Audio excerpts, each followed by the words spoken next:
Iteka n'umunezero ntangere vyo gusubira kubana namwe mukurikira ibiganiro n'amakuru tubagezaho minsi yose kuri iyi mboneshakure ya Hejuru TV. N'umwanya w'amakuru twabatunganirije agezeho kuri uyu wa 30 Ruheshi 2024 turi ku masaha y'umugoroba mu Burundi. Nimuze gucikwa rero tugiye kubagezaho vyinshi bigiye bitandukanye ku byiteguro iriko iraba mu rwego rwo kwigina isabukuru ku ncuro ya 62 Burundi buhejeje bwikukiye. Mukaza gukurikira rero vyinshi bigiye bitandukanye nk'uko mubibonye kuri titre iranga aya makuru. Mwabonye ko tugiye kubabwira ingene Varisito Ndayishimiye yoba yakiriye umukuru w'igihugu ca Chad ku Kirimba kwa Ntare. Mukaza kubimenya rero umukuru w'igihugu ca Chad Mahamat Idriss Déby Itno akaba yashitse mu Burundi aho aje kuramutsa mugenzi w'Uburundi no kwifatanya n'abarundi mu guhimbaza sabukuru igira 62 kwikukira ku Burundi. Umutegetsi rero akaba yakira mu igishika n'abategetsi batandukanye harimwo abashikiranganji uwo kwivuna abanzi w'imigenderanire n'ayandi makungu w'intware hagati mu gihugu w'ubutare n'agataka abaserukiye ibihugu vyabo n'abandi barongozi bagiye batandukanye. Munyuma rero akaba yahuye n'umukuru w'igihugu Varisito Ndayishimiye. Turaza kubigaruka ko mumenye ingene urugendo rwose rwagenze kuva gishika ku kibuga c'indege kuva aja kwa Ntare Rushatsi kuva kandi n'ibiganiro yoba yagiranye n'umukuru w'igihugu vyose tukaza kubigarukaho. Muraho mu makuru harabana n'agateka kazina muntu hari umumenyesha makuru wa radio televiziyo Isanganiro mu ntara ya Gitega yoba yafashwe cyo yafatiwe n'abamufashe n'ingene vyagenze vyose ni muri aya makuru mu buryo bw'idonido. Fyonda kuri subscribe canke sabone niba utari wafyonda ko wibuke no kubisangiza bagenzabe kugira badacikwa n'amakuru yose tuba twabateguriye kandi tubashikiriza. Varisito Ndayishimiye hejeje kwakira umukuru w'igihugu ca Chad ku Kirimba kwa Ntare. Ari ku isaha y'indwi ku Kadomo aho Varisito Ndayishimiye arongoye Burundi yakira ku Kirimba kwa Ntare umukuru w'igihugu ca Chad Mahamat Idriss Déby Itno aho yakiriwe ni defile y'intwazangabo aho vyamusinga 21 vyasamiranye.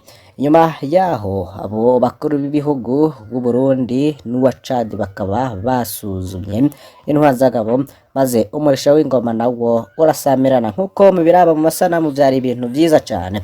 Umukuru w'igihugu Varisito Ndayishimiye yaciye yakira mu biro mugenzi we Mahamat Idriss Déby Itno w'igihugu ca Chad aho ndetse bahava bagenda ku mugwa mukuru wa politiki Gitega kugendera ibibanza vy'iratiro nko ku Kirimba ca Gishora hamwe n'ahandi. Nyuma y'ivyo birori umushitsi akaba yakiriwe icese kuri uno muhingamo ku Kirimba Gitega. Tubibutsa ko umukuru w'igihugu ca Chad yaraje mu rugendo rw'ubucuti no kwifatikanya n'abarundi mu guhimbaza umunsi mukuru wo kwikukira ku Burundi uzobaje kwegenekerezo rya mbere mu Kakaro 2024 uzobubaye rero ku ncuro ya 62.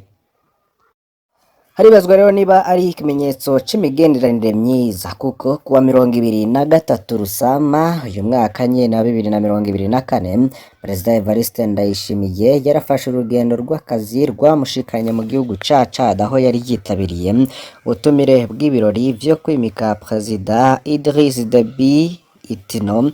Mahamat yari aherutse gutorwa mu matora y'umukuru w'igihugu yabaye mu kwezi kwa kane uyu mwaka nyene. Muri ivyo birori Perezida Evariste Ndayishimiye nawe akaba yarahawe umwanya arakeza mugenzi we wa Chad Kamere bongera baraganira no mubonano wabaye inyuma y'ibirori. Mu kiganiro n'abamenyesha makuru inyuma y'uko umukuru w'igihugu haganutse muri ivyo birori, Sebastien Ntaho Ngendera icegera c'umuvugizi w'umukuru w'igihugu amenyesheje ko kabaye n'akaryo ko gukomeza imigenderanire myiza isanzwe iri hagati y'ivyo bihugu vyompi kuva kera. Gusa namo rero haragaragara Perezida Varisito Ndayishimiye ariko akeza mugenzi wa Chad nyuma yo kwimikwa ku wa 23 kwezi kwa gatanu 2024 nkuko rero mwabikurikiye. Hari n'abandi batandukanye abanyacubahiro zoza kwifatanya n'u Burundi ku munsi w'ejo mu gihe rero Burundi zoba buriko ubwigina ndetse bunahimbaza isabukuru igira 62 yo kwikukira ku Burundi. Imyaka rero iheze Barundi nabo bakaba bagira ico bishikiriza ko tuzobandanya rero kubakurikiranira ivy'izo nkuru ku munsi w'ejo ntimuzocikwe. Ku yindi ngingo nivugwa mu gateka kazira muntu nuko hari umumenyesha makuru wa radio televiziyo Isanganiro mu ntara ya Gitega yoba yafashwe uyu munsi ni Gerard Nibigira batiwe mu gisagara ca Gitega. Amakuru iravaho ku mugwa mukuru wa politike kabamenyesha ko Gerard Nibigira yari kuri station muri Sanze benshi aho mu ntara ya Gitega bita kwa Filipo. Gerard Nibigira rero akaba yafashwe na komiseri w'igipolisi mu ntara ya Gitega Colonel de Police Abogurimana Evariste amuhora ko yariko afata ifoto y'umunyagihugu yariko akubitwa n'abapolisi aho kuri station. Gerard Nibigira ngo yari atondeye igitoro kugira acaja mu mirimo yiwe y'umenyesha makuru mu ntara ya Gitega biteze umukuru w'igihugu ca Chad. Rero vyabaye imbere y'iyo nkuru twabagejeje ko iyo umuzo wa perezida w'igihugu ca Chad. Tubandanirize aya makuru mu ntara ya Muyinga hamwe na Kirundo. Ibice vya Cibari na Runanira vyatevye gucibwamo amabarabara bene amatogo bo baridogo bahareze rero imyaka 10 masite ya Cabari na Runanira mu ntara za Muyinga na Kirundo buraruko bushirwe seruko bw'u Burundi harinire gucibwamwo amabarabara kandi bene amatongo atanze amafaranga yabo muri banki y'igihugu kuva ico gihe. Bene amaparasera ntibangishanya gusaba ishirwa mu ngiro ry'uwo mugambi wacerewe cane. Ico kibazo rero kirazwi mu bushikiranganje bujejwe inyubakwa za leta nubwo ataco bukora ngo butore umuti. Ayo masite yavugwa ari ku mitumba ya Cabari muri zone na komine Muyinga na Runanira muri zone na komine Kirundo. Bw'amasoko yacu y'abajejwe intwaro akaba yarategetse ko hatangwa ibihumbi 2 miliyoni 2.5 ibihumbi y'amarundi yarenga bivanye n'ubwakwe bw'iparasera canke tigiri c'amaparasera umuntu afise. Tura ababaye akaba heze rero imyaka irenga 10 turindiriye ko atunganywa ariko nta kirakorwa. Garugarukana amafaranga yacu gute canke tuzoshomboshwa gute ku mafaranga yacu twatanze muri banki y'igihugu BRB. Tidogwa rero na bamwe bafise ivyo bibazo barashimangira bati muri twebwe hari abatanze amafaranga arenga miliyoni 2 abandi bariha miliyoni zirenga 12 kuko ibifi binini byo mu muganga uri ku butegetsi mu ntara ya Kirundo na Muyinga vyari vyaronze amaparasera manini canke menshi.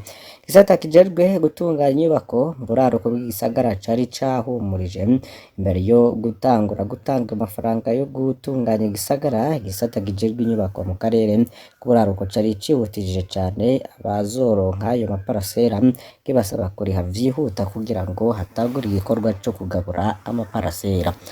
Baratwihutisha cane kugira ngo turebe muri BRB ayo mafaranga yari kwa incuro 2 kudashaka ko ukurwa ku rutonde mu gihe ucerewe. Abantu rero barasavye amadeni mu mabanki n'amashirahamwe yo kuguranana kigira ngo bashike ivyo bemeye. Niko rero bamwe rero babwiwe n'abahoze n'abarongoye yo makomine ico gihe batomora ko bamwe muri bo bakiriha. Ubushikiranganje bujejwe inyubakwa bakaba buzi ikibazo ariko nta muti butora. Umwe rero akaba yaragize ati ubushikiranganje bwacu busa n'ubwisamaza bugashira inguvu mu kubindi bikorwa bahora batubwira ko isoko yo gutunganya igisagara yatanzwe ariko imyaka 10 igomba ihere. Niko rero umwe mu barongoye ubuzi mu gisagara gitunganya ibisagara mu gisata gitunganya ibisagara agaragaza umubabaro.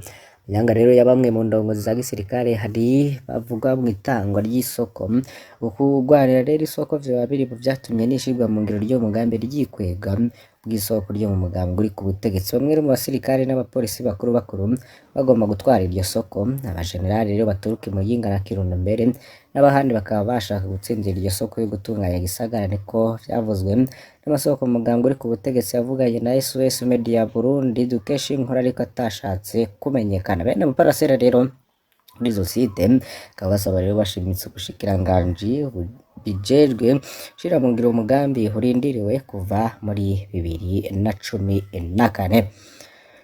Aya makuru rero reka tuyahereze ngaha, banywanyi bacu mwakurikiye ivyo twabagejeje ku uyu munsi wose, mbasabe kugira ngo ku munsi w'ejo ntimuzocikwe n'inkuru zigiye zitandukanye tubandanya kubategurira kuri iyi mbonesha kure ya Hejuru TV. Turaza gusubira mu mwanya uri imbere, turaza no kugaruka rero ku myiteguro y'ibiriko biraba kugira ngo ku munsi w'ejo Burundi buzokwizihiza isabukuru y'imyaka 62 umaze bwikukiye. Byose rero tukaza kubigarukaho mu masaha ari imbere. Fyona kuri subscribe canke sabone n'utari wa Fyona ko ibuke no kubisangiza bagezawe kugira badacikwa n'amakuru tubagezaho. Bana bahezagire.